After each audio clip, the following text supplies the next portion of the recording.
મહત્વપૂર્ણ સમાચાર કરીશું તેના ઉપર નજર। જે સમાચાર સામે આવી રહ્યા છે, સુરેન્દ્રનગરની સિવિલ હોસ્પિટલમાં આવેલી લેબોરેટરીમાં થાઇરોઇડ રિપોર્ટ ન થતા દર્દીઓને હાલાકી વેઠવાનો વારો આવ્યો છે।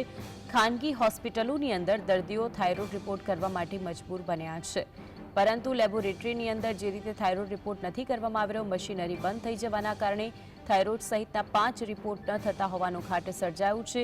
ખાનગી હોસ્પિટલમાં જવા માટે મજબૂર થવું પડ્યું છે। થેલેસેમિયા થાઇરોઇડના રિપોર્ટ સિવિલ હોસ્પિટલની લેબમાં શરૂ કરવામાં આવે તેવી માંગ ઉઠી છે। સુરેન્દ્રનગરની સિવિલ હોસ્પિટલ કે જ્યાં આવેલી લેબોરેટરી જેની અંદર થાઇરોઇડ રિપોર્ટ થતા નથી અને તેના કારણે દર્દીઓ છે કે જે હાલાકીમાં મુકાયા છે। ખાનગી હોસ્પિટલમાં દર્દીઓ થાઇરોઇડ રિપોર્ટ કરવા માટે મજબૂર બન્યા છે।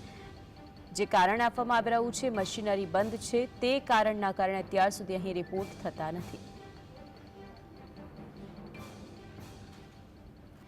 તો આજે અંગે વધુ માહિતી માટે સુરેન્દ્રનગરથી સંવાદદાતા ફઝલ જોડાઈ ગયા છે। ફઝલ, સિવિલ હોસ્પિટલની અંદર થાઇરોઇડ રિપોર્ટ થતા નથી, તેના કારણે લોકો છે કે જે રોષે ભરાયા છે। બીજી તરફ સિવિલ હોસ્પિટલનું શું નિવેદન સામે આવ્યું છે? ખાસ કરીને સુરેન્દ્રનગરની સિવિલ હોસ્પિટલ છે તેની જે પાયાની સુવિધાઓ છે તે દર્દીઓને નથી મળતી હોતી, તે પ્રકારનો ઘાટ હર હંમેશ સર્જાતો રહ્યો છે। ત્યારે સુરેન્દ્રનગરની જે સિવિલ હોસ્પિટલ છે ત્યાં આવેલી લેબોરેટરી છે ત્યાં 5 પ્રકારના રિપોર્ટ ન થતા હોય અને તે દર્દીઓને બહાર રિપોર્ટ કરાવવા મજબૂર બનવું પડતા હોવાનો ઘાટ છે તે હાલ સર્જાઈ જવા પામ્યો છે। સુરેન્દ્રનગરની સિવિલ હોસ્પિટલમાં રોજ 700 થી 800 દર્દીઓની ઓપીડી નોંધાતી હોય છે, જેમાં ઘસારો દર્દીઓનો રહેતો હોય છે। ત્યારે થાઇરોઇડનો રિપોર્ટ અને અન્ય 5 જેટલા રિપોર્ટ છે તે સુરેન્દ્રનગરની સિવિલ હોસ્પિટલમાં ન થતા હોવાનો ઘાટ હાલ સર્જાઈ જતા દર્દીઓ પરેશાન બન્યા છે।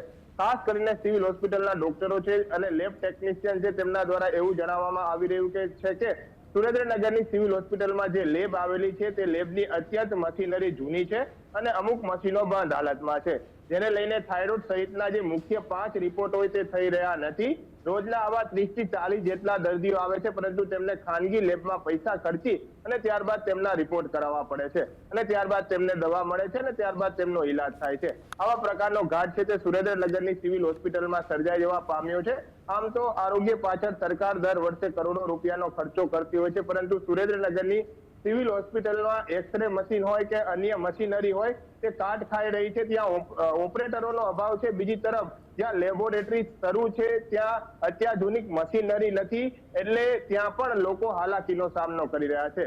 દર્દીઓ રોજ આવી રહ્યા છે ઈલાજ માટે સિવિલ હોસ્પિટલમાં, પરંતુ તેમને રિપોર્ટ કરાવવા બહાર જવું પડી રહ્યું છે, પૈસા ખર્ચવા પડી રહ્યા છે અને ખાસ કરીને આ જે ઈલાજ છે તે પણ ન થતો હોવાનો ઘાટ સર્જાઈ જવા પામ્યો છે। હવે દર્દીઓની એક જ માંગ છે કે સુરેન્દ્રનગરની જે સિવિલ હોસ્પિટલ આવેલી છે, મુખ્ય સિવિલ હોસ્પિટલ આવેલી છે, ત્યાં અત્યાધુનિક મશીનરી મૂકવામાં આવે, લેબમાં પૂરતા સંસાધનો અને કીટો ફાળવવામાં આવે, જેને લઈને જે થેલેસેમિયા છે, અલગ અલગ જે થાઇરોઇડ છે, અન્ય જે 5 જેટલા રિપોર્ટ છે તે નથી થઈ રહ્યા, તે રિપોર્ટ તાત્કાલિક શરૂ કરવામાં આવે એટલે દર્દીઓને પણ હાલાકીનો સામનો ન કરવો પડે। હાલ કરોડો રૂપિયાના ખર્ચો કરવામાં આવી રહ્યો છે, પરંતુ તે પાણીમાં વહી જતો હોય તેવું લાગી રહ્યું છે। હવે અહીંના અધિકારીઓ છે, સંચાલકો છે, CDHO છે, તે તમામ લોકો આ બાબતે ગંભીરતા લે અને ખાસ કરી રોજના 30 થી વધુ દર્દીઓ આવી રહ્યા છે, તેમને બહાર રિપોર્ટ કરાવવા જવું પડી રહ્યું છે, તેમની સામે જોઈ અને તેમની હાલાકીની પીડા જોઈ અને આ જે હોસ્પિટલ છે ત્યાં તાત્કાલિકપણે આ 5 પ્રકારના લેબમાં રિપોર્ટ શરૂ કરવામાં આવે તે પ્રકારની માંગ છે તે હાલ ઉઠવા પામી છે। જી, આજ સિવિલ હોસ્પિટલ 3-4 દિવસ અગાઉ વિવાદમાં આવી હતી, કારણ કે અહીંયા વર્ગ 4ના જે કર્મચારીઓ હતા કે જે બધા જ નમૂના લેતા હતા, લેબમાં મોકલતા હતા, જે કામ ડોક્ટરનું હોય છે, જે કામ નર્સનું હોય છે, તે કર્મચારીઓ દ્વારા કરાવવામાં આવતું। ફરી એક વખત વિવાદમાં આવતા શું કોઈ હોસ્પિટલ સામેથી નિવેદન સામે આવ્યું છે ખરું? ખાસ કરીને સુરેન્દ્રનગરની જે સિવિલ હોસ્પિટલ છે તે પોતાની કામગીરીને લઈ અને વારંવાર ચર્ચામાં આવતી હોય છે।